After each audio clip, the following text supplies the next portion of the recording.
The wind tore through Coyote Pass like a blade, sharp with coal dust and the bite of early snow. Doors slammed in their hinges, canvas tents flapped like shredded flags, and the cracked wood sign of the Drunken Horse Saloon creaked mournfully above the porch, where 4 girls stood barefoot and shivering. The oldest, barely 20, stood between her sisters and the world like a cliff. Azdomon Lichii Red Woman kept her chin high even though her lips were cracked from windburn and her wrists were bruised purple.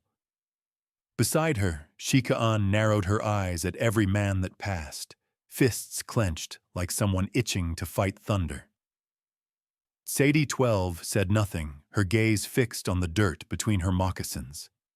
And Ashki, the smallest, clung to a rag doll, missing one eye, her nose running and cheeks red from the cold. Across from them, leaning against a whiskey barrel, Clayton Rook spat tobacco juice into the snow. His beard was thick with food crumbs and cruelty. A cigar hung from his lips, glowing like a warning ember. 4 mouths, 4 troubles, he grunted to the man beside him. You'll have to feed 'em sure, but the tall one reads and the second one's got fire. The little ones can scrub floors. The other man wore a velvet coat, slick with rain and dust. He licked his teeth as he looked the girls over, his breath sweet with rot and peppermint brandy. Doc Malraux, they called him in Santa Fe. He ran a string of brothels stretching from Gallup to the Rio Grande. His presence here wasn't for weather or wine. I said 200, Malraux drawled. They look half-starved and sickly. You're lucky I'm buying, they ain't cattle. As Zomo hissed through clenched teeth. Rook slapped her across the mouth so fast the sound echoed down the street. Ashki screamed and ducked behind Sadie. Shikan surged forward, but as Zomo caught her arm with a single word, No Malraux shook his head. They're wild. You'll get no good from wild things. She'll break.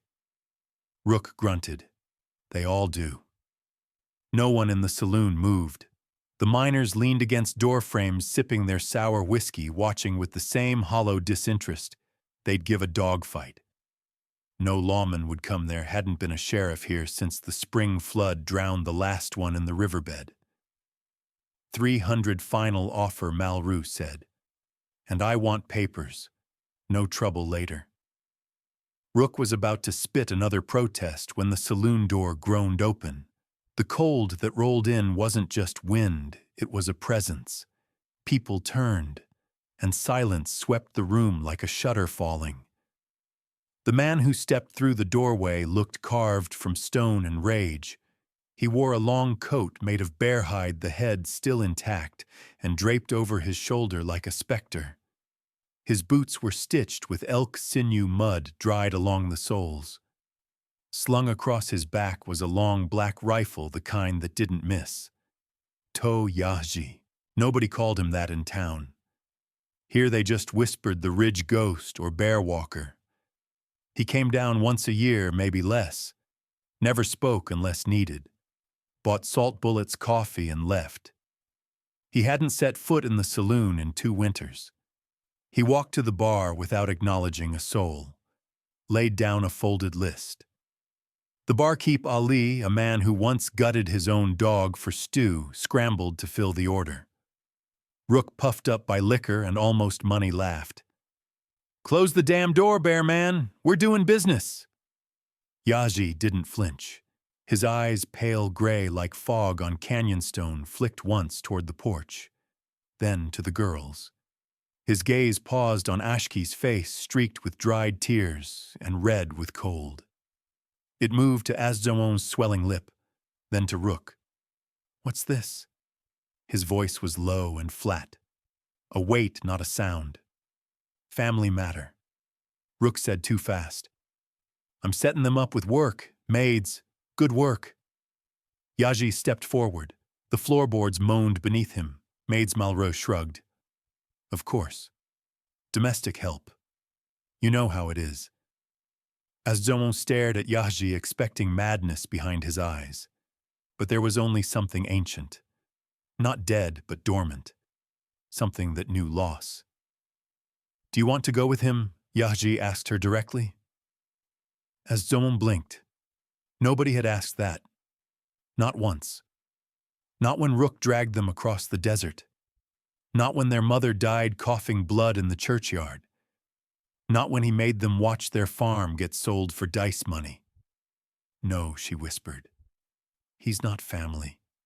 He's a wolf in a coat." Yaji nodded once, then reached into his bear hide coat, pulled out a rawhide pouch, dropped it onto the whiskey barrel. It hit with a thud like a judge's gavel. The drawstrings split. Gold dust spilled out like desert light. Malraux lunged forward. "Wait a minute, The Sharp's rifle was up before he blinked. The barrel stopped an inch from Malraux's velvet lapel. "I don't deal twice," Yaji said, "unless you want to see what a .50 slug does to velvet." Malraux stepped back, palms raised. Rook grabbed the pouch before anyone else could, grinning like a drunk wolf. "You got yourself a deal," Rook said. "Take the wildcats." "Papers," Yaji growled. Rook scribbled his name so fast, the pen tore through the page. He shoved the guardianship over. "Good riddance," he said, spitting at Sadie's feet. "They ain't worth the rags they're wearing." Toyaji looked at the girls. "Get your things. We leave now." Shikan laughed bitterly. "We got no things." Yaji pulled the bear hide from his shoulders, draped it over Ashki and Azdomon. It swallowed them whole. Outside, snow began to fall soft as ash. Azdomon looked back once. Rook stood in the doorway, laughing, gold glinting in his hand. She didn't know yet that his gold would turn to blood before spring. And she didn't know the monster leading them into the canyon was not taking them to hell. He was taking them home. "You don't pay gold for food," whispered Sadie. "That means he wants something harder to kill." The wind whistled through the sandstone canyons as dusk fell like a shroud over the trail. The sky was iron-gray flat and unyielding, and the red rock around them reflected the last threads of daylight with a ghostly glow. Snow fell softly at first, then heavier, dusting the shoulders of their stolen coats and melting into their hair. The silence of the mesa was thicker than darkness, and they were alone with the man they feared most. Toyaji said nothing. His long legs moved with quiet rhythm, snowshoes leaving clean tracks behind him. He hadn't spoken since they left Coyote Pass. Not one word. Only the occasional grunt as he adjusted his pack, which seemed to carry more steel and flour than a man his age should bear. Ashki rode bundled into the crook of one massive arm, asleep, now head resting on his shoulder. The bear-hide cloak wrapped around her like a second skin. Her tiny hand still clutched the doll with the missing eye. Shikan had tried to take the lead more than once, but Yaji would always block her with a single motion. Azdomon said nothing. Her lip had stopped bleeding, but the swelling was worse now, purple beneath the split. She walked with a straight back, though her boots had holes in the toes, and the cold gnawed through them. Sadie trailed behind her, arms crossed, clutching the frayed edges of her shawl. She had watched Yaji since they left the town, how he moved without pausing, how he scanned the ridgelines, how his fingers never strayed far from the rifle on his back. There was a precision to him, like a clock wound too tight. She didn't trust it. "I've heard stories," she said softly, her voice carried by the wind. "Men like him, they take wives. Up in the hills. The government doesn't go there. They don't take four," Shikan replied, her voice as brittle as frozen bone.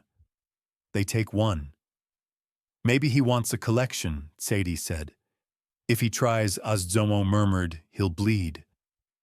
"I kept the knife." Boot sole, nobody questioned that. They hiked in silence as the stars came out, pinpricks of frozen light over the cliffs.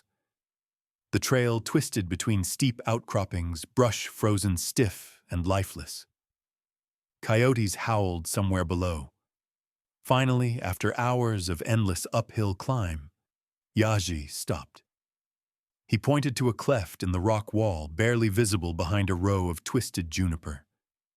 Without waiting, he stepped off the trail and into it. The girls followed warily. The wind dropped as they entered a shallow hollow, the stone walls catching and holding warmth like a kiln. Snow didn't fall here too protected. It smelled faintly of cedar and dry earth. There tucked beneath an overhang was a small fire pit ringed with flat stones. Yaji cleared the snow from it. With a practiced sweep, stacked dried kindling from a hidden cache behind the rocks and struck flint to steel. The fire came to life, flickering against the stone like a living spirit. They huddled close, silent and unsure. Yaji unpacked a small sack. Rabbits cleaned, skinned, caught on the trail. He skewered them on peeled willow sticks and set them over the fire. The smell of roasting meat filled the space. None of the girls had eaten since morning. Their stomachs growled like wolves in the dark. He handed each girl a slab of bark improvised plates and placed generous portions of meat onto them. His own plate remained empty. Ashki stirred in her sleep eyes, fluttering open. "Aren't you eating?" she asked, rubbing at her nose. Yaji looked at her for a long second. "Ate yesterday." Then he stood rifle in hand and walked to the edge of the hollow. He sat facing the entrance, back to them, eyes on the shadows beyond. He stayed that way the whole night. As Jomon didn't sleep. Not really. She sat with her back against the rock, watching the flickering silhouettes of her sisters. The firelight made them look like ghosts' bones and flickers of past lives. Once they'd had a home, a mother who sang lullabies and braided hair with care. That was Nebraska, another planet. She stared at Yaji's broad back, the silhouette of his rifle outlined against the stars. He didn't speak. He didn't ask them questions or offer promises, and somehow that was worse than threats. They broke camp before sunrise. No words, only motion. Yaji moved like a man who trusted his legs more than the world. The climb steepened. The cold deepened. By midday, Ashki began to lag. Her tiny legs stumbled in the deep snow, and her lips had turned pale. She whimpered once, then collapsed face first into the drift. Yaji didn't hesitate. He turned back, scooped her up like a sack of flour, and gently placed her in the pack he had carried. She nestled in among coffee tins and bundled flour, her head resting against his shoulder once again. "Hold on," he said. That was the second time he'd spoken. As Jomon fell into step beside him. "Thank you," she said stiffly. He glanced down at her. Yaji, what my name? Not monster, not bear man, Yaji. She nodded. As Jomon. Save your breath for climbing. Later that afternoon, the trail crested a ridge, and suddenly the world opened up. Below them, the land spilled wide and endless, a red and gold quilt of buttes and cliffs and wind-scoured desert. Snow glittered on the ridgelines. A river thin as a thread cut through the valley like a silver snake. The view should have stolen their breath, but they were too cold, too tired. As Jomon dropped to one knee, panting. Shikan cursed under her breath.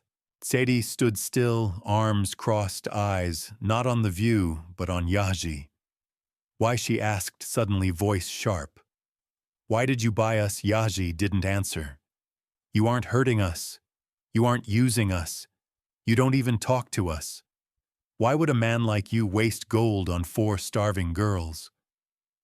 He stood there a moment, wind tugging at his coat. I knew a man like your uncle once, he said finally, voice like sand grinding in stone. And I know what happens to girls who go with men like that Frenchman. That's not an answer, Shikan snapped.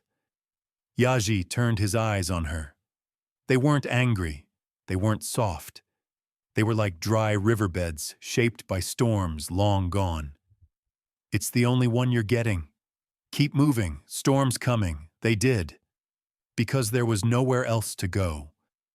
And because somewhere buried beneath fear, they had begun to believe that this mountain might not be a prison, but a place to begin again. "This isn't a cabin," murmured Sadie, eyes wide at the blueprints. "This is a machine hiding in a mountain." The storm caught them just before nightfall. The snow turned heavy and wet, clinging to their clothes like soaked wool. The wind screamed across the exposed ridge, and even the sagebrush bent low under its weight. Toyaji didn't pause. His pace stayed even, each step exact and measured. He knew this path with a familiarity that unsettled the girls. It was the rhythm of a man who'd walked this trail in both summer and death. Then, as if carved from the mountain itself, it appeared. A rock face, jagged and copper-colored, parted into a narrow notch. Yaji slipped between the cliffs and vanished into shadow.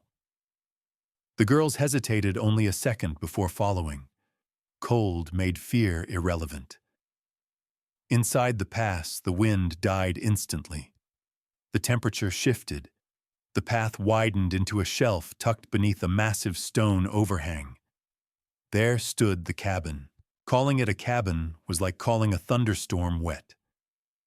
It rose from the red rock like it had grown there, logs thicker than any tree they'd ever seen, notched so tightly that not a finger of air could pass through. The roof sloped low, reinforced with stone slabs and layered bark, designed to bear winter like a mule bear's weight. Smoke curled from a heavy stone chimney on one side. It smelled like cedar meat and something older. Toyaji opened the thick pinewood door without a word. Warmth burst out, wrapping them in heat so sudden it felt like a blow. Ashki whimpered with relief and sagged in his arms. Inside the cabin was silent but not empty. It breathed with life. Fur pelts lined the floor. A cast-iron stove glowed in one corner, radiating deep heat. Walls were stacked with books, their spines worn and proud. One shelf held carved animals, bears, eagles, rabbits, so detailed that their wooden eyes seemed to follow. A workbench took up the far wall, littered with delicate gears, tools, coils of copper wire, and blueprints rolled tight and bound in leather straps. Above, a ladder led to a loft under the sloped roof. Yaji pointed without looking. "Up there, furs, sleep. Don't touch the bench." He laid Ashki gently onto the nearest pelt and stepped to the stove, tossing in more wood with practiced ease. The flames snapped and danced, casting shadows across the room like old spirits. Shika-an peeled off her soaked outer layers and helped Azzoan with hers. Sadie stood still near the workbench, eyes drawn to the rolled maps. Yaji crossed to the bench and unlatched a cabinet above it. From it, he pulled a tin of crushed herbs and a bundle of dried roots. He moved like a man used to silence. He hadn't asked their names again. He didn't need to. As he brewed tea, the door swung open once more. A figure stepped through, tall and cloaked in rough woven shawls, the hood pulled low. The air shifted. The girls froze. The woman removed her hood with calm fingers. Her long black braid was streaked with gray, her face lined not with age but with knowledge. Her eyes were sharp, dark, and searching. "To Yaji," she said simply. "You brought them." Yaji nodded once. They were being sold in the open street. "I know." The wind carried the stink of it. The woman turned her gaze on the girls, who stiffened under it. "I'm a Naba Begay," she said. "You may not trust me. That's fine. Just know I'm not here for you. I'm here for him." She set down a bundle of herbs, roots, and cloth on the bench, then lit a small piece of sage and waved the smoke over the room over each girl. Ashki stirred and whimpered, but didn't wake. Shikan bristled. As Zoan watched silently, Sadie tilted her head, thoughtful. You brought death in your lungs from the town, Anaba said gently but firmly. This will help the fire burn it out. When she was gone, Yaji locked the door behind her, bolted it 3 times, then finally sat. The cabin seemed to sigh with him. The girls climbed into the loft. There were 4 thick buffalo hides, more warmth than they'd had in a year. They huddled close, each one lost in their own silence. Below, Yaji removed his boots. A scar ran across his foot, old and ragged like a memory. He pulled a locket from beneath his shirt. Inside, a faded daguerreotype showed a woman and a child. He opened it, looked, closed it again. The wind outside screamed, but it could not reach them here. In the morning, the world had turned to white.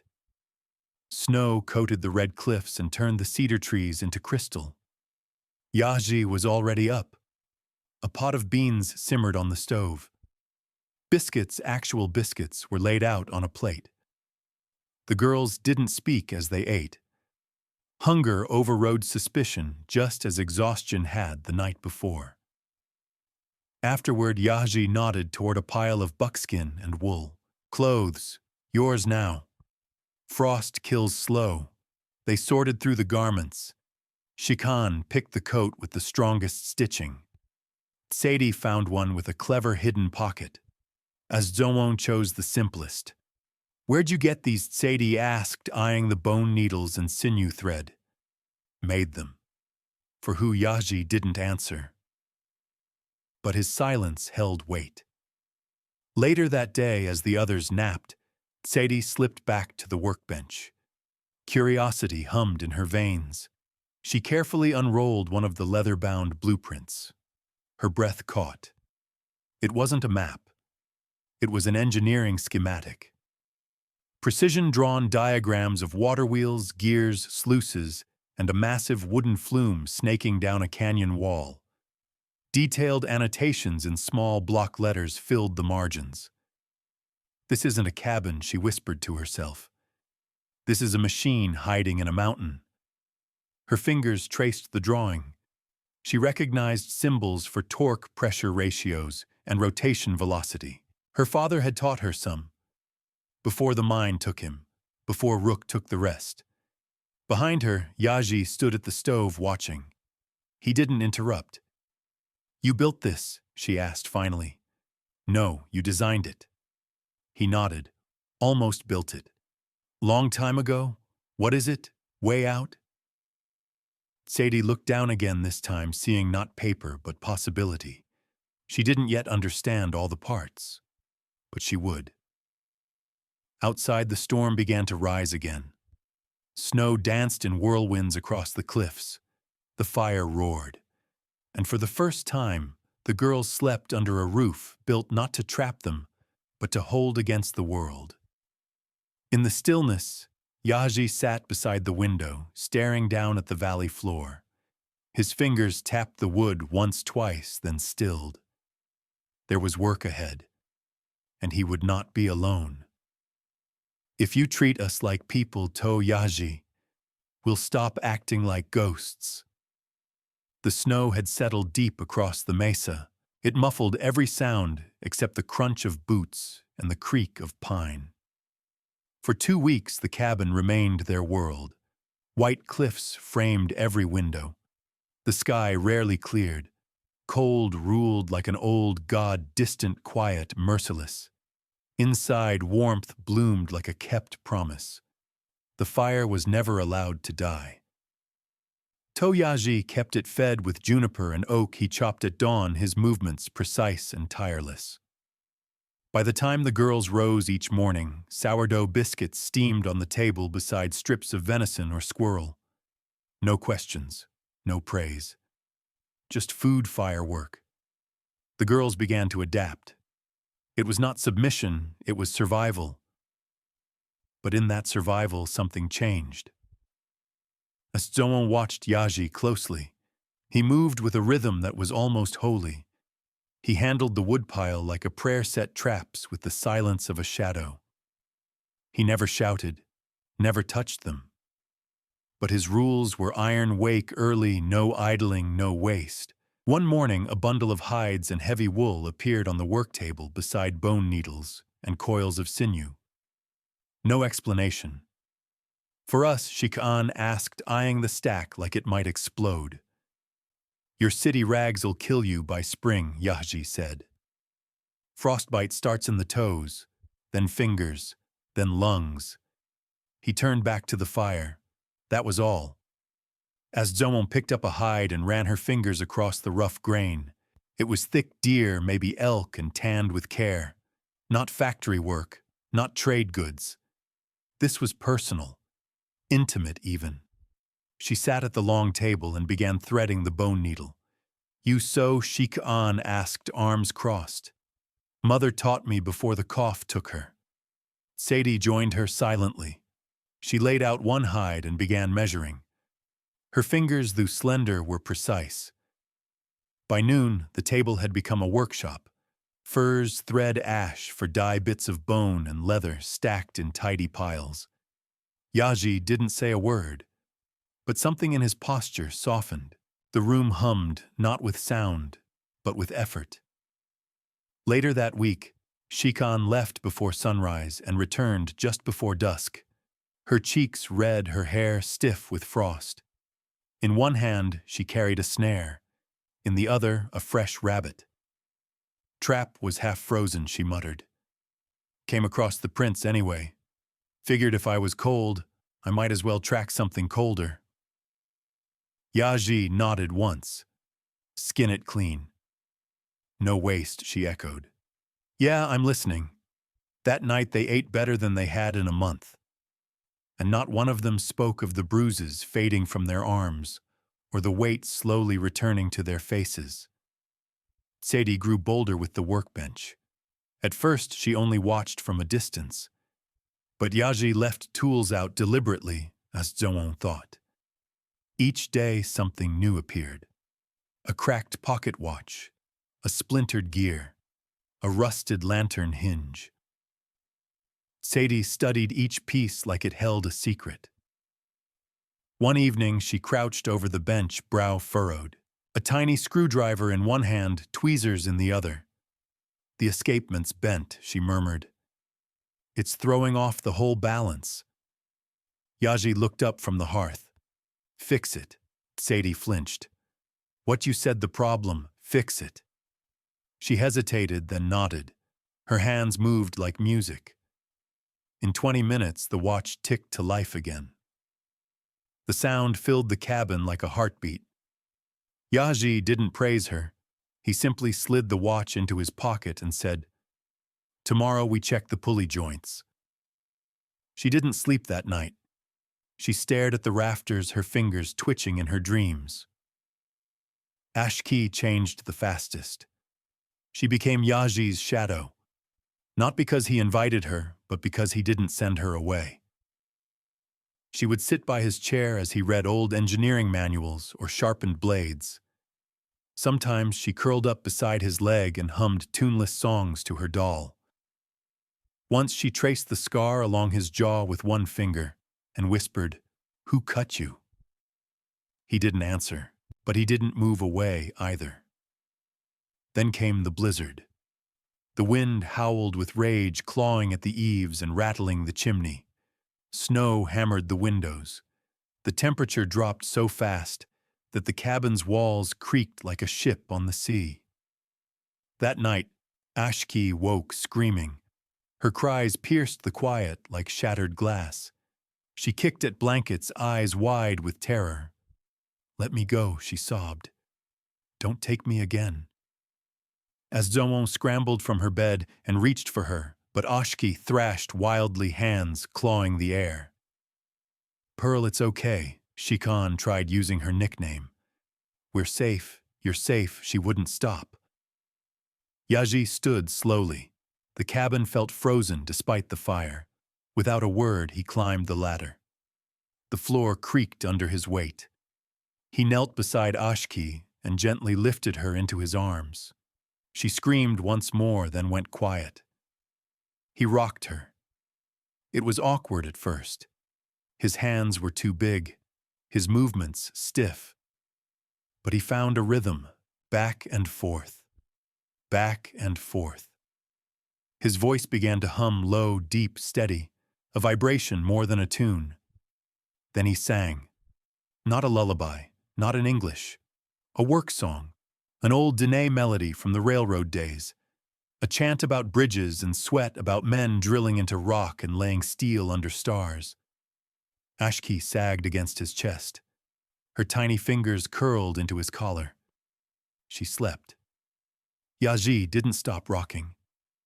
As Zomon sat frozen eyes stinging, her lip trembled. Shikan looked away. Sadie hugged her knees silent. No one spoke until Yaji carefully laid the girl down and returned to the fire. He didn't meet their eyes. He didn't explain himself. He just picked up a coal and used it to draw a shape onto a fresh piece of wood, a gear with a broken tooth. Then he began carving. The girls returned to sleep, but not as ghosts. In the morning, Azomon poured Yaji's tea without being asked. He accepted it without thanks, but he drank it all, every drop. Outside, the snow had buried the trail, but the path between them was beginning to clear. This flume, Yaji said, tracing a line with his scarred finger, will carry the future if we survive the past. The storm had broken, leaving a glittering silence in its place. Snow glistened across the high ridges, smoothing the edges of the red stone and casting a strange softness over the world. From the cabin's front steps, you could see clear across the mesa, the sky washed clean and pale blue, the wind resting like an old man between labors. Sadie stood near the edge of the trail that wound down the side of the bluff, one hand raised to shield her eyes. Her cheeks were red from the cold, but her mind was somewhere else entirely. Below them lay a narrow gorge. A river once cut through it, now just a trickle beneath the frost. But she saw more than snow and stone. She saw angles, pressure, speed, motion. She saw potential. Behind her, Yaji approached, boots crunching on the ice. In his hand, he carried a bundle of rolled blueprints bound by rawhide. "You've been thinking," he said. Sadie didn't answer, not right away. She pointed toward the frozen ravine. "There," she said. "A natural funnel. If you brace the bank's angle, the flow into a carved chute." Yaji nodded. He sat on a stump and began unrolling the blueprints across his lap, smoothing them flat. The wind tugged at the corners. "Here," he said, pointing to a bold arc drawn in charcoal. "The flume, 30 feet high, 200 yards long, pine timbers, gravity-fed." "What's it for?" she asked. "To move what men can't carry." He looked up at her, his eyes sharp. "I tried to build it once. Before. Before what? Before men with titles and boots told me I didn't belong in rooms where ideas lived." His mouth twisted. "Before fire took what I had left." Sadie's breath caught. She didn't press. "What changed?" she asked instead. He held her gaze for a moment, then reached up and tapped her forehead lightly with one finger. "You." Later that day, Yaji cleared a space in the snow beside the workbench. He dragged a crate from under the stairs and cracked it open. Inside were metal rods, saw blades, brass fittings, and measuring tools, each wrapped in oiled cloth. As Zomon walked in from the shed, carrying a stack of logs she'd split herself, she stopped, short eyes catching on the array of precision tools glinting in the firelight. "What's going on?" she asked. "Building," Yaji said simply. He motioned her over. She hesitated. "What kind of building?" "The kind that outlives storms and men." She set down the wood, wiped her hands on her trousers, and stepped up beside him. Outside, Shikan was dragging a felled juniper across the slope with a rope around her waist. She'd found it in the southern grove, brittle and half-rotted, but the base was thick and dry. Ashki ran ahead of her. Laughing cheeks flushed, pointing toward a cluster of birds overhead. "Look," she squealed. "Snowhawks, get back to the ridge," Shikan called after her. "Or you'll be hawk food." Ashki giggled and vanished behind the corner of the cabin. Azdomon stepped outside, watching her sisters with narrowed eyes. They looked different now. Faces fuller, hair cleaner. Even Shikan's anger had cooled into something sharper, more focused. Behind her, Yaji appeared carrying a leather satchel of surveying tools. "We'll mark the points today," he said, "then start cutting timber." "Just us?" Azdomon asked. He tilted his head. "Unless you want the coyotes helping." They set out before noon. Yaji led them to the edge of the ravine where the gorge dropped nearly 100 feet in a steep, jagged chute. He walked along the rim, planting iron markers every 10 paces, hammering them deep into the frozen earth. Sadie followed close, drawing in her notebook, calculating slope and velocity. "Water flow," she muttered. "Snow melt in spring. We'll need a dam to control the rate." Shikan stood at the far end, scanning the horizon. "Too exposed," she said. "From here, anyone approaching would see it a mile away." "That's the point," Yaji said. "When it's working, they'll know who we are." "And when they want to take it?" she asked. He gave a grim smile. "Then they'll find out what we're made of." That evening, back at the cabin, Yaji retrieved a dusty tin box from the rafters. Inside were letters, old yellowed, some burned along the edges. One had a broken wax seal stamped with the mark of the Santa Fe Pacific Railroad. Ashki peeked over his shoulder. "What's that evidence?" he said. Of what he handed her one of the letters. She held it gently, as if it might turn to ash in her hands. "You helped build the train?" she asked. He didn't answer. He didn't have to.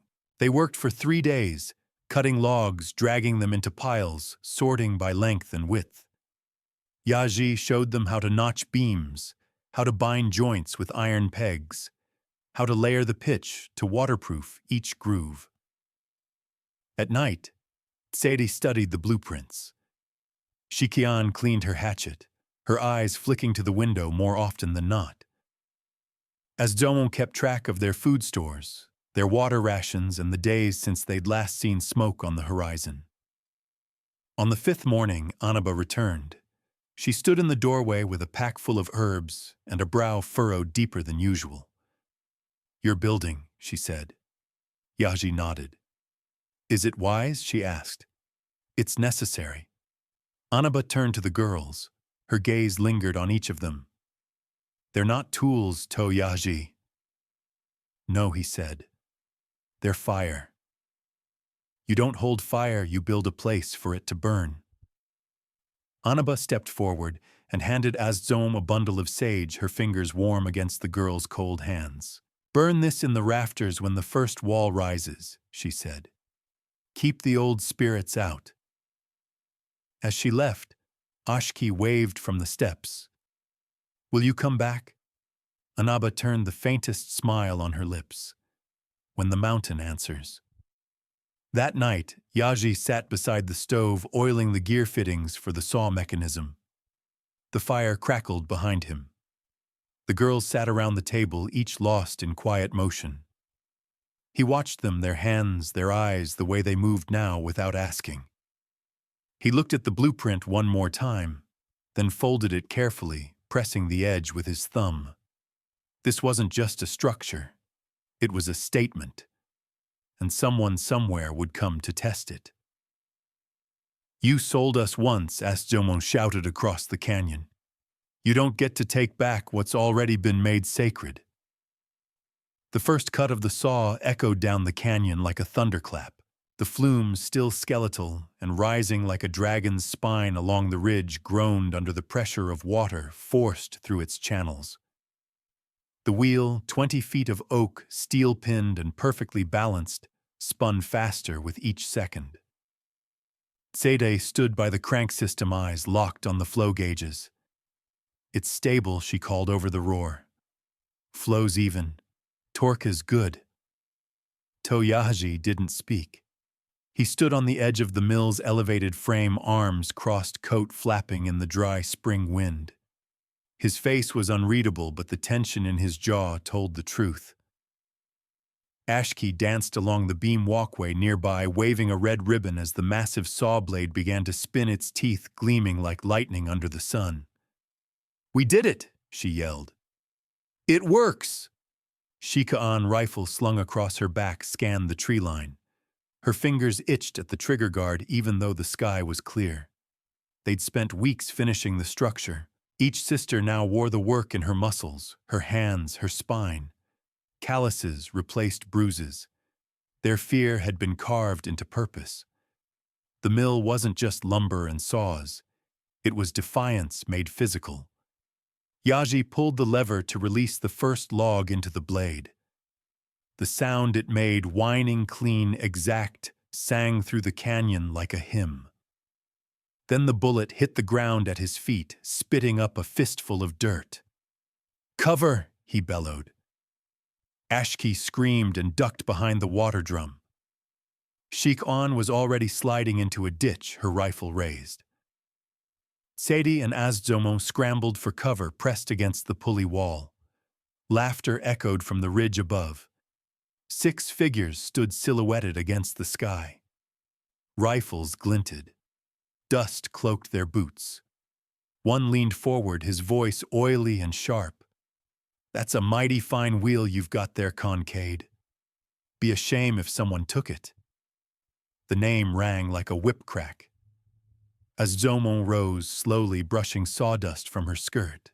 "Uncle," she said through her teeth.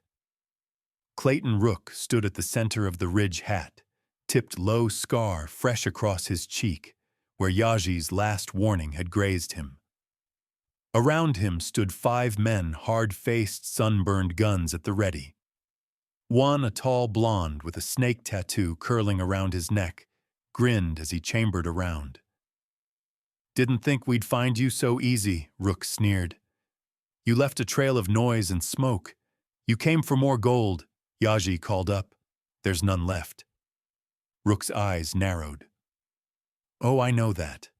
But that wheel, that flume, that's worth more than gold.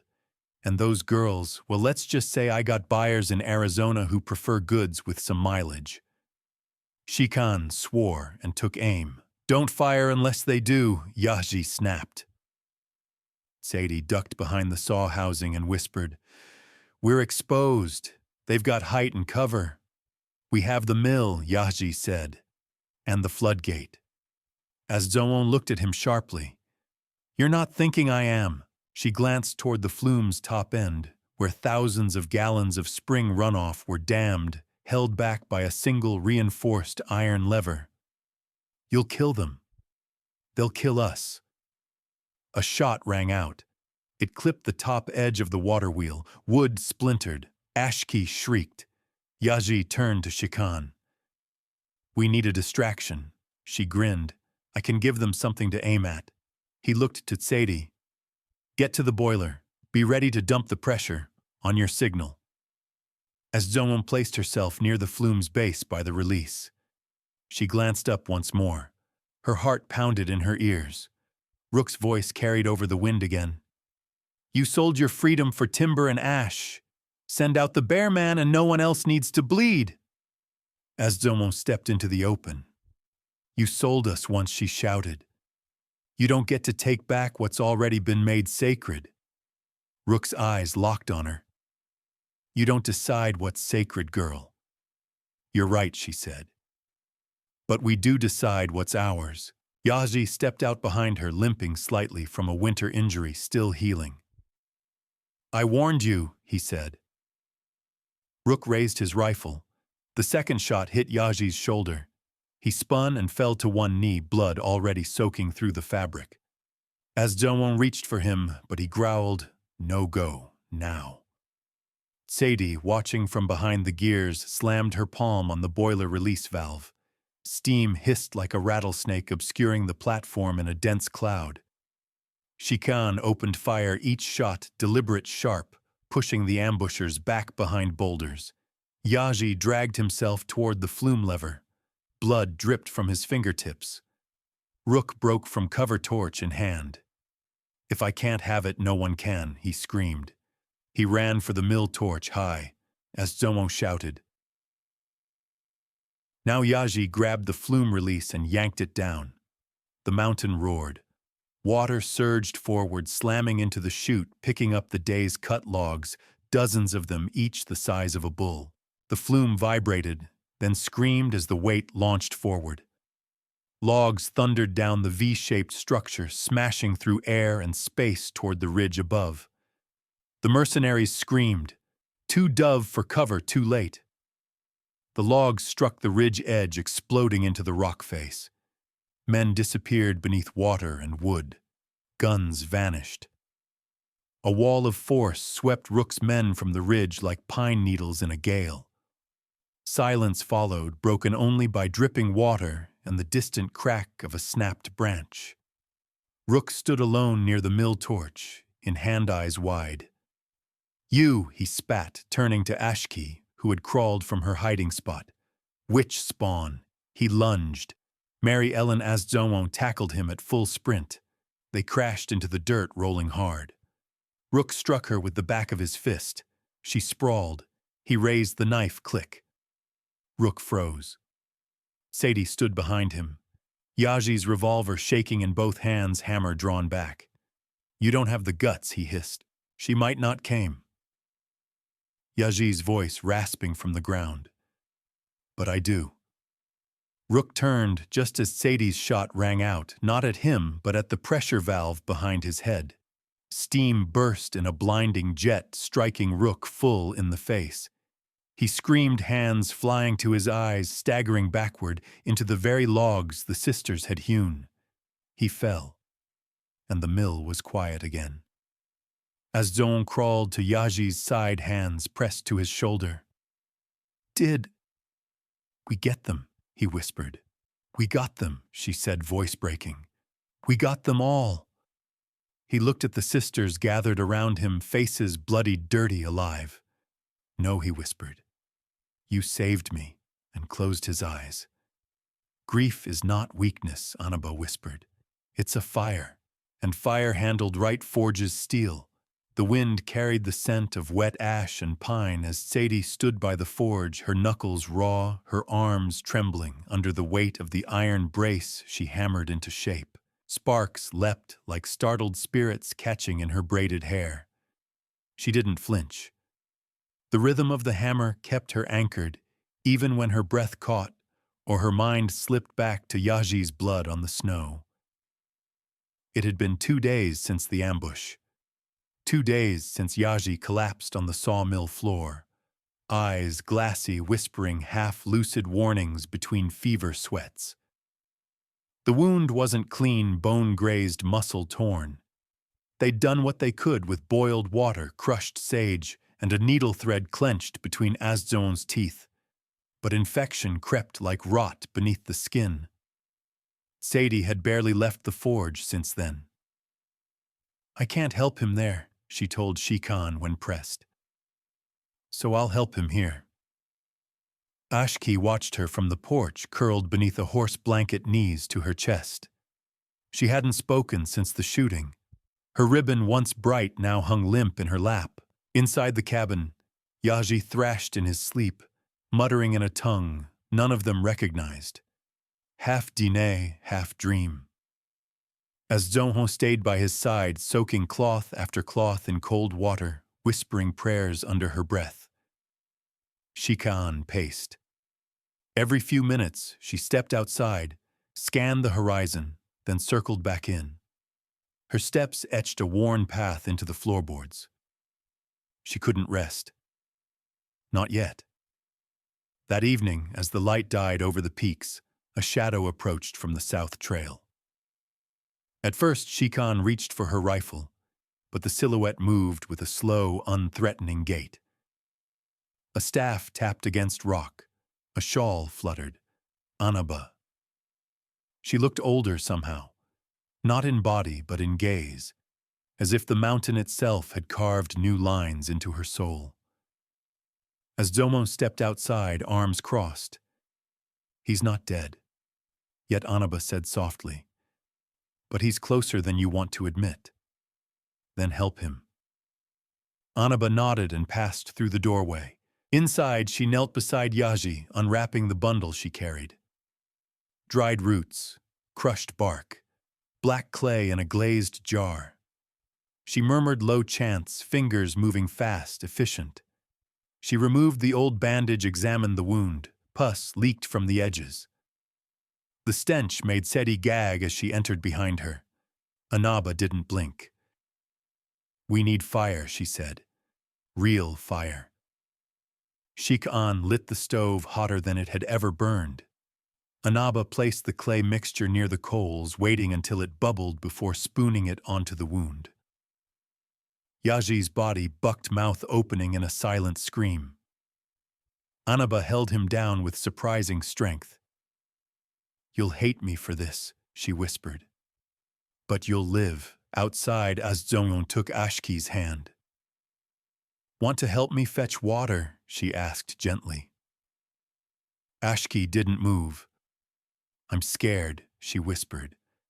"I know," Azongon said. "Me too." They walked in silence to the spring. The pail sloshed against Azongon's knee. Overhead, the stars bled through the pine branches like distant embers. At the water's edge, Ashki finally spoke. "Is he going to die?" Azongon crouched beside her, watching the surface ripple. "He might," she said, "but I think he's too stubborn." Ashki nodded solemnly. "I want to be like that." "You already are." Back at the cabin, Yaji's breathing slowed. The fever hadn't broken, but it had steadied. Anaba sat on the floor, her back against the wall, eyes closed. Sadie crouched beside her. "How did you know what to use?" she asked. Anaba didn't open her eyes. "Because I watched a man I loved die when I didn't." Sadie stared at her. "My father," Anaba said. "Long ago. The same wound. But I hadn't learned enough then. Yaji, he taught me more than medicine. He taught me to look again." Sadie swallowed the lump rising in her throat. "Do you think he'll live?" Anaba finally opened her eyes. "I think he has more to teach." By morning, Yaji's fever broke. He lay still, pale but breathing. Sadie slumped beside the wall, arms crossed over her knees. Shikan watched from the corner, the rifle now propped near the door, but untouched, as Zomo cooked stew with whatever root vegetables were left. Ashki hummed just a whisper of a song, but it was sound. That night, Anaba stood near the window, watching the wind carry stars across the snow-brushed sky. "You've started something," she said. Shikan nodded. "They won't stop coming," Anaba continued. "You've built a light on a hill. Lights draw travelers and moths. We'll be ready. I believe that." She looked back at the girls. "But you'll need more than bravery. You'll need allies." As Zomo ladled stew into 5 bowls, her voice calm and steady. "We need to build a town." "A what?" Shikan frowned. "A place people want to stay. Not just survive. Live. Learn. Trade. Heal. Who'd want to live next to a mill run by orphans and a half-dead man?" Sadie raised her hand. "People like us." As Zonkon leaned against the table, firelight warming her face. "We've already built the heart," she said. "The mill, the flume. Now we build the bones." Anaba nodded slowly. "I'll send word to the weavers at Black Mesa," she said. "To the trader's widow at Chinle. To old Red Elk's sons in Kayenta. People owe me." "They'll come?" Sadie asked. "Maybe not at first. But when word spreads that the bear man built a river through rock and daughters who stopped wolves with sawdust, they'll come." Silence settled warm this time. Then Yaji groaned. Everyone turned. He blinked slowly, trying to focus. His mouth moved. No sound came. Sadie rushed to his side. "Don't talk." just breathe. But he gripped her wrist with surprising strength and whispered one word. More. More what she asked, leaning close. More flumes, he rasped. More light. She smiled through tears. We will. And outside the wind shifted. Somewhere beyond the pines, the first wagon wheels creaked along the trail. A town isn't just cabins and walls, as Zomo said, pressing her hand to the pine frame. It's the people who choose to stay when they could have kept riding. The first wagon arrived under a hard, gray sky. Mud sprayed the wheels, caked the horses' hooves, but the driver didn't slow. A Navajo trader with a gold hoop in one ear and a crooked smile cracked the reins like he'd known the road his whole life. Behind him, 2 more wagons followed, then a rickety ox cart with a blacksmith's anvil strapped to the back and a crate of chicken feathers tied beside it. Shikon rifle slung over her back narrowed her eyes as she scanned the faces. No bounty hunters, no guns for hire, just weathered folk in worn coats and hungry eyes. One woman walked the last mile barefoot beside her mule, leading 3 children with red scarves tied around their necks. They're really coming. Ashki whispered, half in awe, half in fear. Sadie stood beside her, wiping soot from her palms. They don't have much. They came anyway, as Zomo said, voice quiet but firm. They had spent the past week clearing space near the mill, felling trees, stacking raw lumber for frames. Yaji, too weak to lift tools, drew layout plans from bed with charcoal sticks. He insisted on wide paths between structures, a central well, and a communal fire ring. If they're going to stay, he said, they need more than roofs. They need to feel they're wanted. Each sister took a task. Sadie rebuilt the gearworks to redirect some of the flume's power to a grinder for flour. Shikon walked the perimeter twice a day. Rifle always loaded, eyes always forward. Ashki started a compost pile, and with her stubborn patience coaxed green from the half-frozen earth. As Zomo worked beside the newcomers, measuring wood nailing frames, setting posts, Anaba remained, refusing to return to her mesa. She moved among the new settlers like a ghost with sharp eyes and a sharper tongue. You can't just feed them fish, she told Sadie one morning, watching her jury rig a pulley grinder. You need to teach them to trap.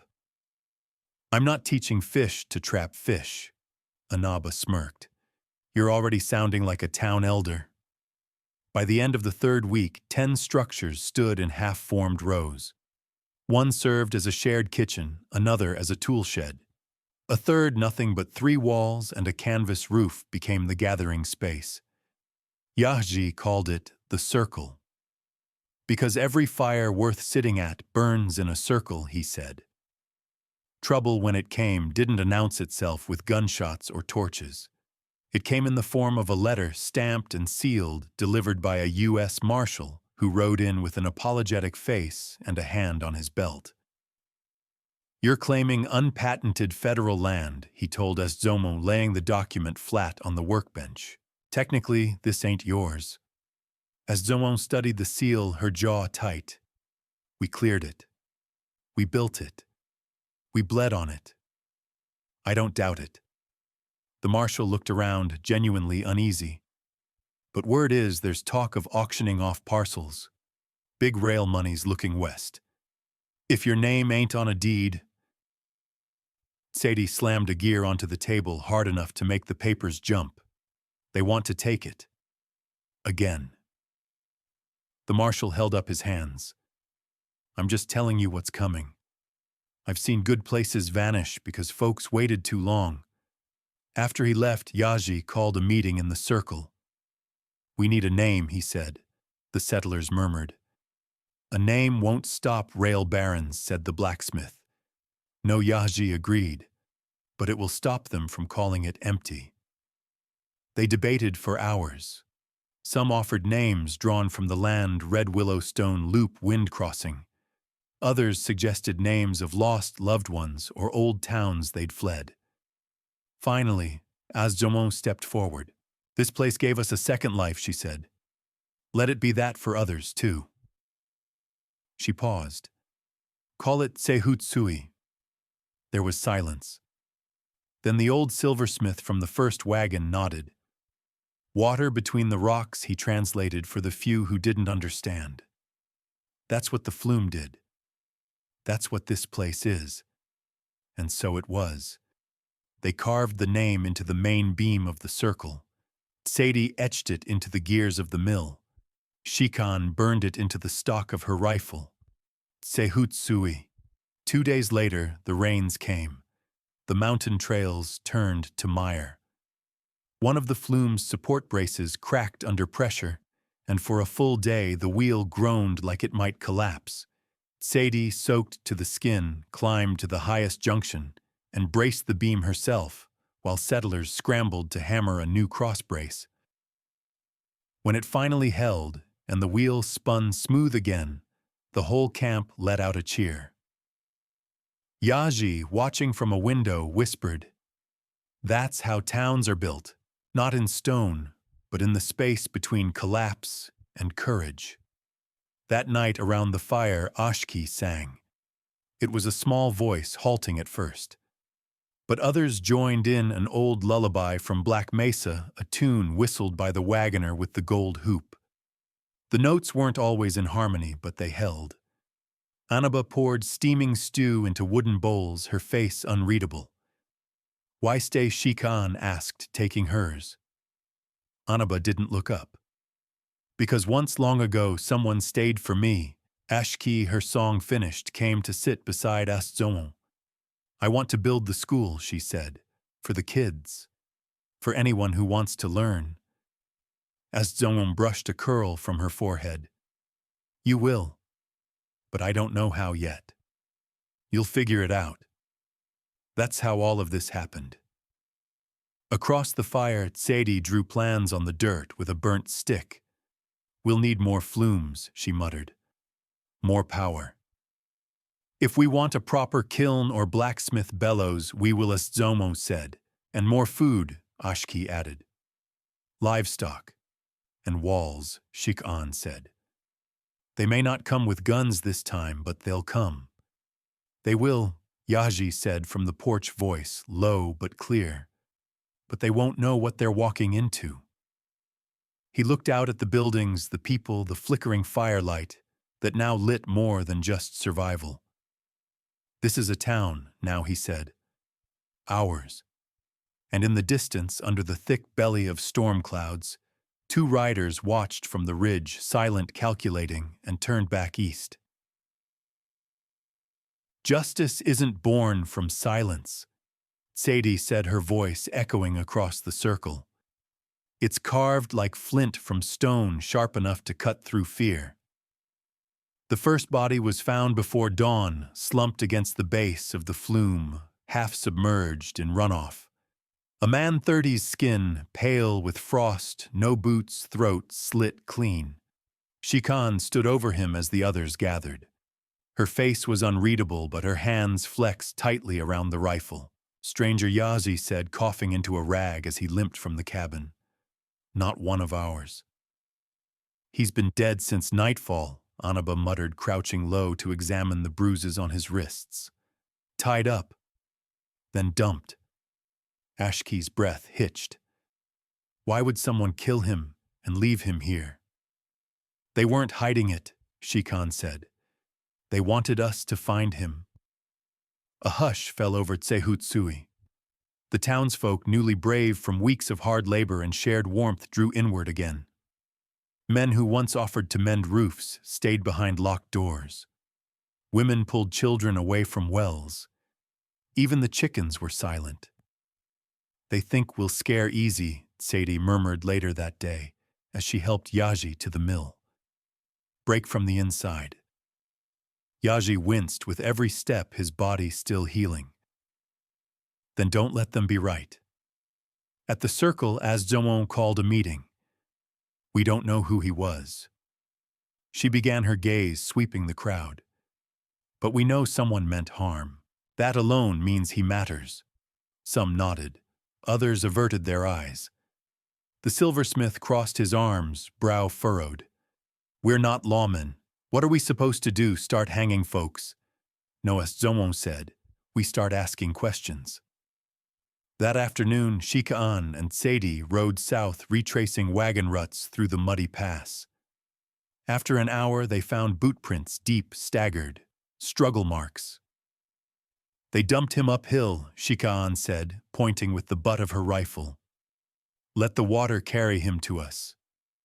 Sadie knelt beside the tracks.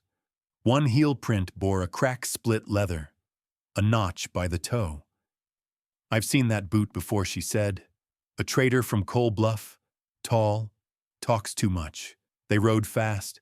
The settlement at Coal Bluff was little more than a cluster of tents and a gambling shack.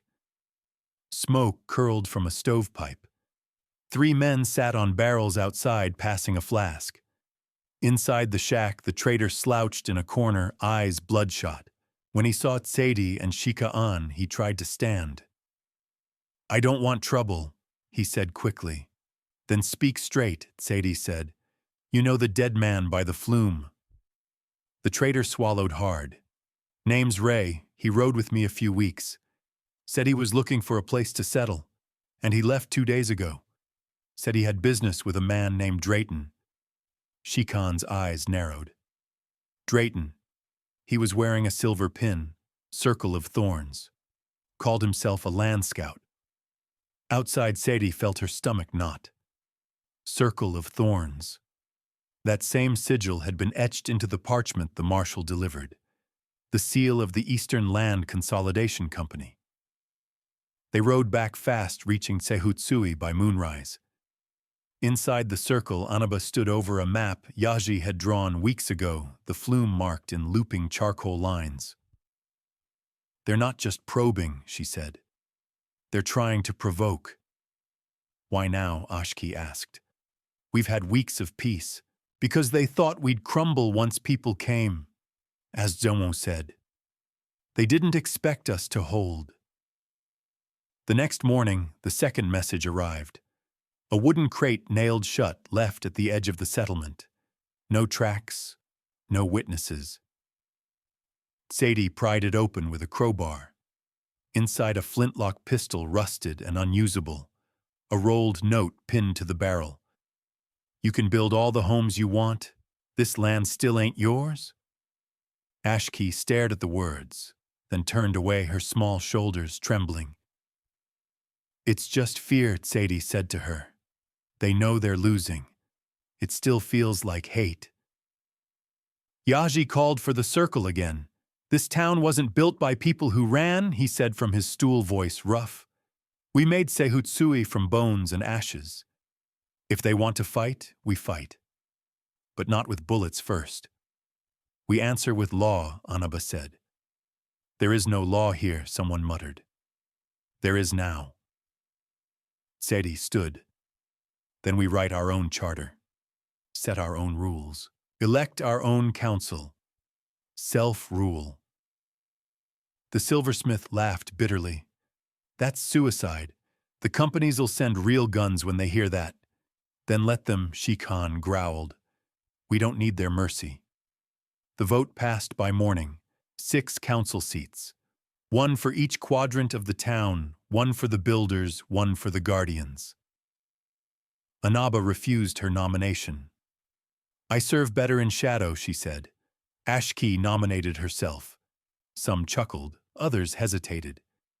She built the gardens, as Zowon said, and the water rations. If you think age makes you wise, look around. It was the elders who watched us get sold. The vote passed. Ashki smiled, the ribbon in her hair catching sunlight. That night, under torchlight, they raised the first pole of the town's charter hall, just a beam, but solid. It was then that the dogs barked. Shikan was the first to see them, 2 riders, same as before, watching from the ridge. This time they didn't turn away. They rode straight toward the gate. Unarmed, Sadie whispered, but bold. The leader was a woman, tall, coat buttoned high, circle of thorns at her collar. "My name is Marilyn Drayton," she called out, voice smooth as river rock. "I represent Eastern Consolidation." No one answered. "You've raised an unauthorized settlement on federal land.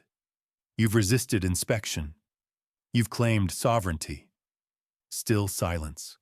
Marilyn smiled. "So I bring a final offer. $50 a head. Relocate to a sanctioned zone. Walk away clean." Or she reached into her satchel and pulled out a new seal, fresh wax, gleaming. "We file for eminent possession." Yaji stepped forward, cane planted firm. "This land is settled," he said.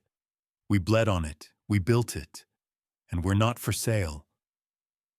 Marilyn's eyes narrowed. So be it. She turned her horse without another word.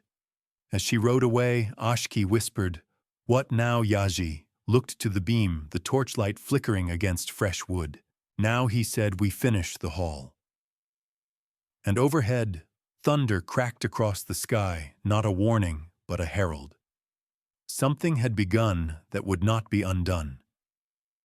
"Even mercy has a limit," Shikan muttered, gripping the barrel of her rifle, and they've walked past it.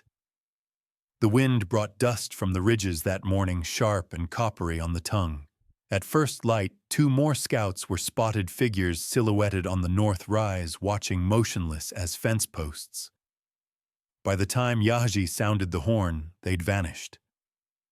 Inside the circle, the council convened under tight jaws and heavy eyes. As Zhou stood tall, her palms pressed flat against the grainy map, Yaji had drawn the charcoal lines, smudged by weeks of use. "We've sent our reply," she said, her voice level. "We built the hall, planted fields, wrote our laws. But Drayton's not backing off."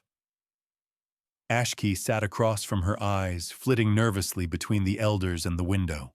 "I heard one of the settlers say she's bringing in a rail surveyor, that they're going to reroute lines straight through the basin. If they do that," Sadie said, "the flume dies, the fields dry, and this town won't survive a single winter." "Then we hold the line," Yaji rasped. "But not just with guns." Everyone turned to him.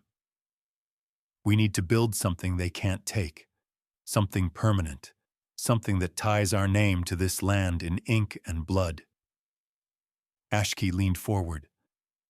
"What do you mean we petition the territory court?" he said. "If Tsehutsui is registered as a civic entity recognized with proper boundaries, they can't move us without cause." Tsede frowned. "You think a judge will take our side over the rail companies? I think a judge can't ignore what the law recognizes."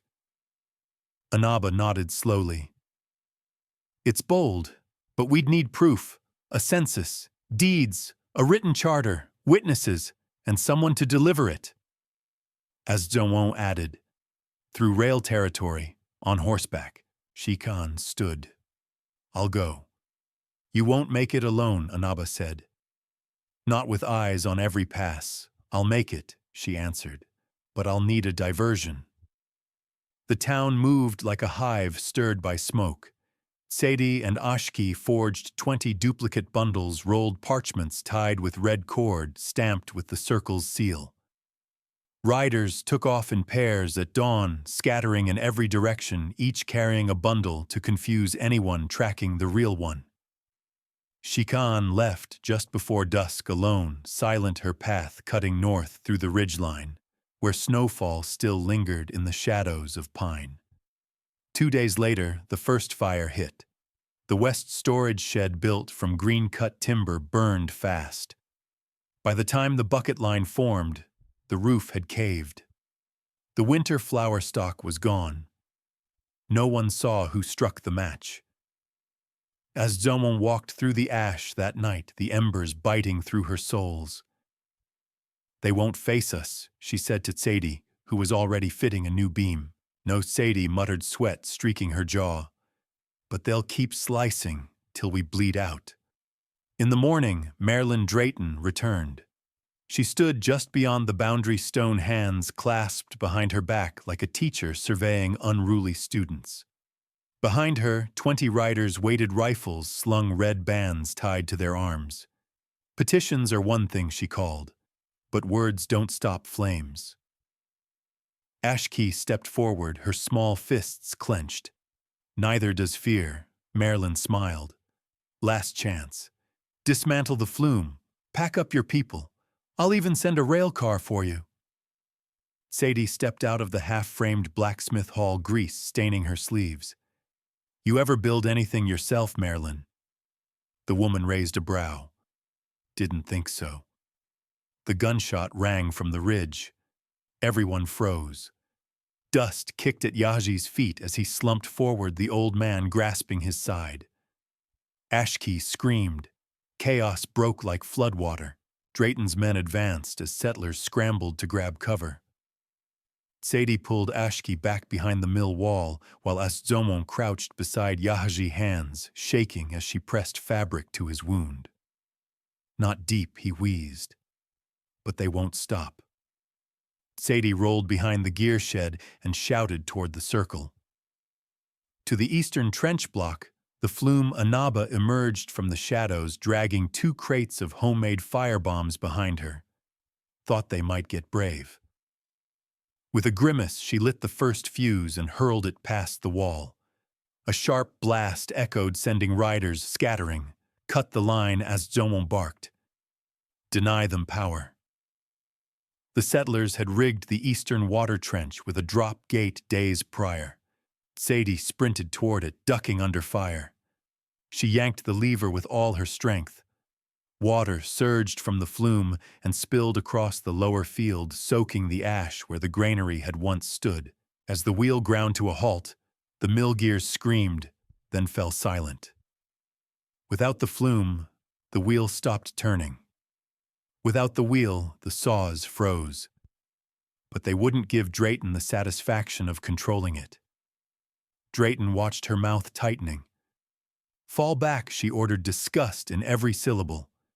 They'll kill their own land before they give it up. The riders pulled away. Silence returned, thick and stifling. Ashkey knelt beside Yaji. Is he? He's alive, Astzomon said, her voice like flint. But this town might not be. No, Sadie answered. It will. We're just not done bleeding yet. That night the wounded were treated in the circle. 3 settlers had taken bullets. One of them, a young carpenter named Mato, had fought with his hands after his hammer broke. He lost 2 fingers. He didn't cry. The price of staying, he said, teeth clenched, isn't higher than the cost of leaving. Astzomon stood at the pulpit. Yaji had built the wood still raw and splintered. They want us to believe that land only matters if it's branded on paper, she said. But this land knows us. It knows the footsteps of our children, the sweat of our backs, the names we whispered to the soil before dawn. Sadie stepped forward. Tomorrow we rebuild the flume, again. With our hands, again. And if they burn it, we'll rebuild it again. Ashkey's voice rang soft but clear. They can't burn the wind. They can't unplant the seeds. They'll try, Sadie said. But Shikshan is out there. And if she makes it to the capital, we'll have more than roots. We'll have law. Silence held for a moment. Then Yaji, weak but upright, croaked from his cot. Someone get me my ink. We're not done writing the charter. Laughter broke through the tension like spring cracking through frost. Outside, the stars burned over Tsehutsui, and in the distance, barely more than a whisper, wolves howled on the ridge. But no one flinched. They knew where they stood, and the land, wounded though it was, still held them. She rode through fire and silence not because she was fearless, but because she had no choice left but to keep going. Snow came early in the north. Wind swept low across the mesas like a ghost dragging its long shawl behind it. Shikan's mare limped now, one leg stiff from a sprained tendon. But she didn't stop. Couldn't. The writs tucked in her saddlebag were already smudged from snowmelt and sweat, but they were still intact. still legible. She'd traveled 40 miles in 5 days, dodging riders, sleeping in hollowed-out ravines, drinking melted snow from her canteen. Her coat was torn at the shoulder, stitched hastily with dried sinew and a shard of bone. The cold gnawed at her ribs, but her fingers still curled steady around her father's knife. She'd seen smoke 2 nights before, thin columns that rose unnaturally from a southern bluff. Not a homestead. A scout camp. So she doubled back, choosing the narrower canyon, trusting the shadows of cliffs over the predictable tracks. Ahead, she spotted the first postmarker. Just 5 more miles to the territorial court in Chaco Crossing. Her eyes blurred with fatigue, but she pressed her heels gently into the mare's flanks. "Easy, girl," she murmured. Almost there. Half an hour later, the gunshot rang. The sound cracked against the stone walls, echoed like a slap. The mare shrieked and collapsed mid-gallop, hind legs folding beneath her. Shikan tumbled forward, shoulder slamming the frozen earth. Snow puffed into her mouth, choking her. She rolled to her feet, knife-drawn blood running warm from her scalp. 2 men emerged from behind a ridge rock. One had a shotgun. The other held a coiled rope. "You're a long way from safe, girl," the shotgun man said, spitting to the side. "That paper's worth more to us than to you." She didn't speak. "You'll freeze out here anyway," the second said, stepping closer. "Might as well give it over and go home." "You think I have a home?" she answered, her voice dry as tinder. The man with the rope chuckled. "You people never learn. Land don't belong to dreamers. It belongs to deeds." "You're right," she said. "Which is why I'm going to deliver mine." She hurled the knife. It struck the rope man in the thigh, not deep, but enough to drop him. The shotgun man raised his weapon, but she was already sprinting. Not toward them, toward the canyon wall, slipping behind a thicket of brambles and vanishing between the narrow crevice only a child or desperate rider could squeeze through. They followed. She heard their boots, their curses, but she knew these stones better. The crevice opened into a wash tunnel, dry and jagged. She slipped inside, wading waist-deep in cold, her hands scraping the walls. She didn't stop until dusk. By then her horse was gone, the rits pressed to her chest beneath her coat. Her fingers were numb, her lips cracked. She found shelter beneath a wind-carved outcropping and lit a fire from pine needles and flint. Staring into the flames, she murmured names: Ashki, Tsedi, Yaji. She thought of the beam they raised the day they defied Drayton's offer, of Ashki's trembling voice when she swore to defend the town, of Anaba's quiet nod when they planned this run.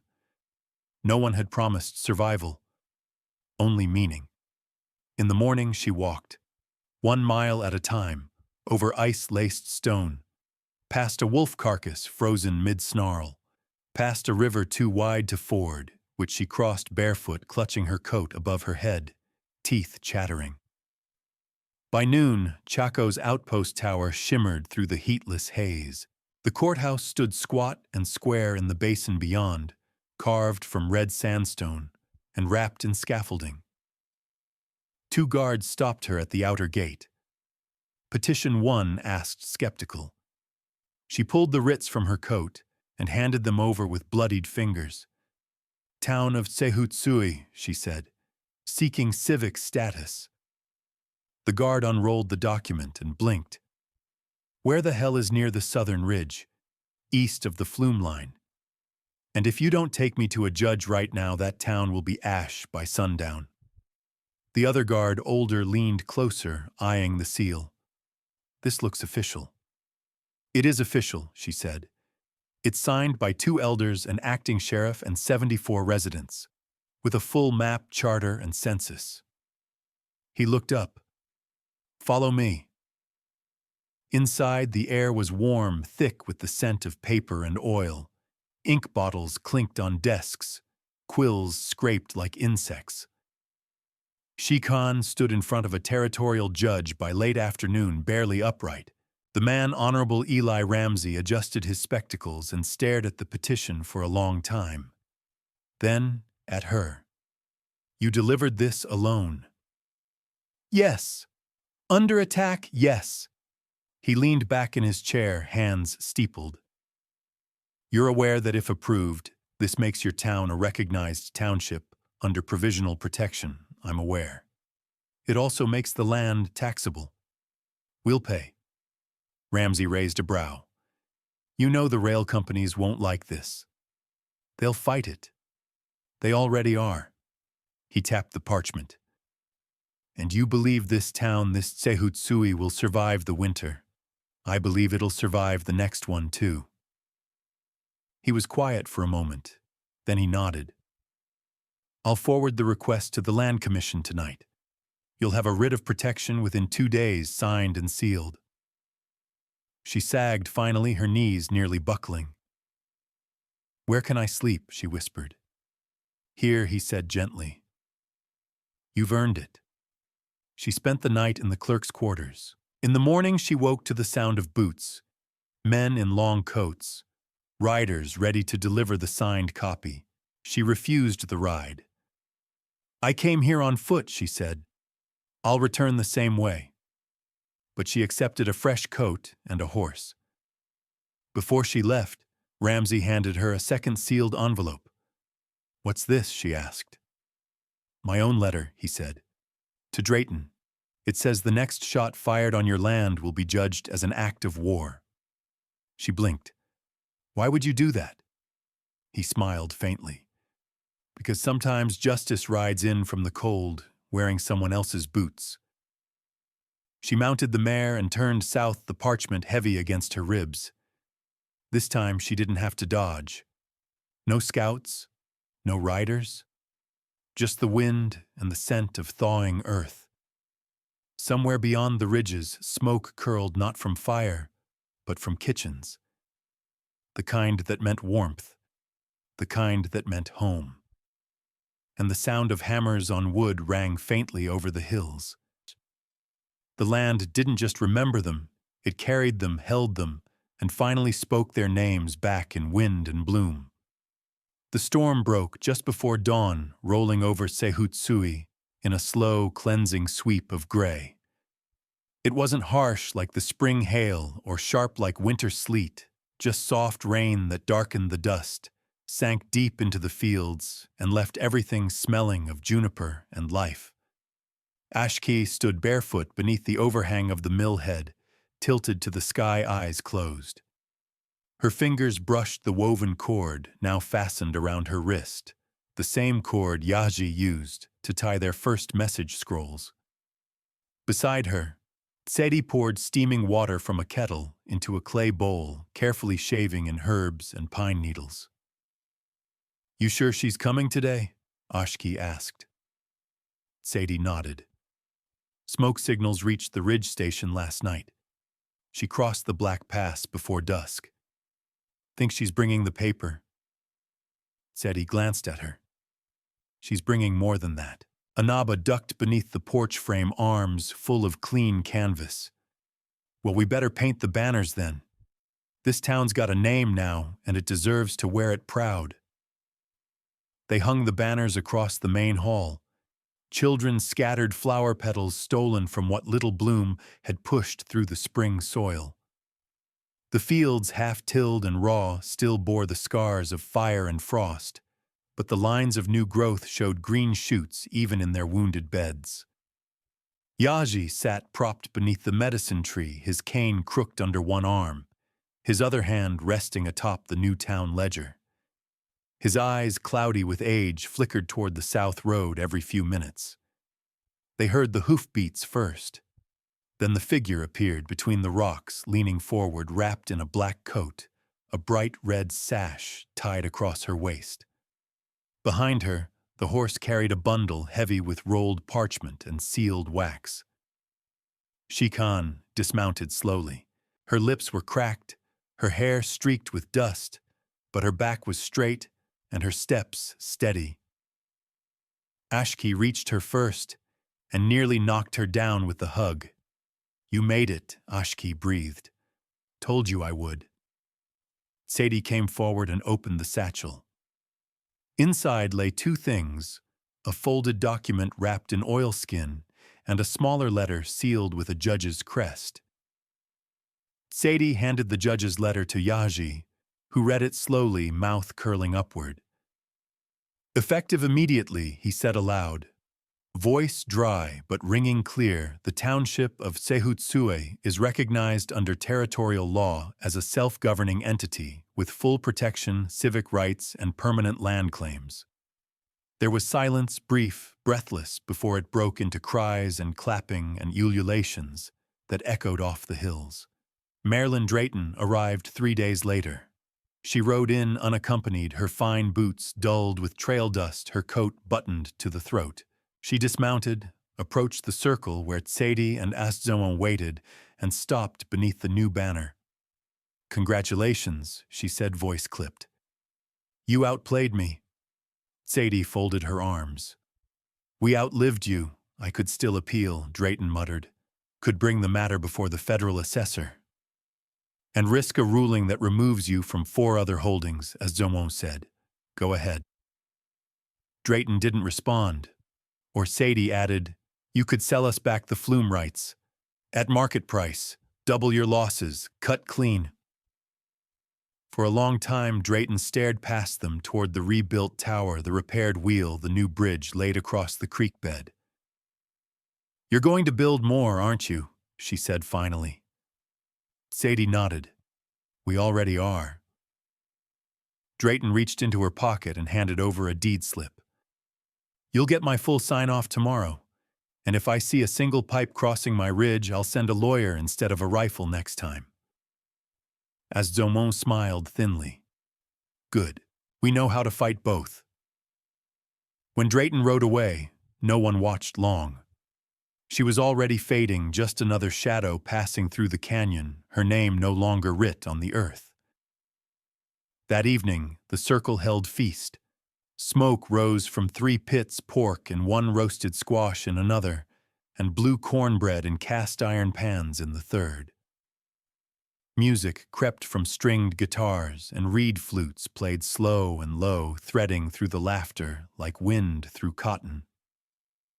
Ashki danced with the others, barefoot skirts spinning in rhythm. Yaji sat under the cedar tree, a wool blanket draped around his shoulders, watching them with tired joy. Sadie stood at the edge of the gathering eyes, tracing the horizon. Shikwan approached quietly, hands in her pockets. You think they'll come back? Always, Sadie replied. There's always another who wants what doesn't belong to them, but now we've got paper. Sadie smiled. Paper and people, and story, Shikwan added. Yes, Sadie said, and that's what stays, even when the walls fall. They fell into silence. Then Anaba called out, waving them over. It's time, she said. You're both overdue for a toast. Glasses clinked. Bread was broken. Faces lit by firelight leaned into one another, sharing stories now etched into the land. The sun dipped low, casting amber shadows over the flume, over the mill, over the painted banner that danced gently in the wind. And as the first star blinked into the sky, Yaji spoke one last time from his seat beneath the cedar. They said a town couldn't rise here, that a hall built by women orphans, outcasts, and broken tools wouldn't hold. But it did. And it wasn't built on money or law or even land. He looked toward the fire. It was built on names spoken with love, hands that remembered, and feet that never ran. Silence followed, not of fear, but of reverence, because the land didn't forget. And now, finally, it spoke their names back. The educational lesson learned from this story is that resilience, community, and quiet determination can build more than just shelter. They can build belonging. No matter how late in life or how broken the world may seem, it's never too late to plant something lasting with your own hands. When we stand together for what is right, especially in the face of fear or injustice, we leave behind more than memories, we leave meaning. For those who've lived long enough to know loss, this is a reminder the heart still knows how to build.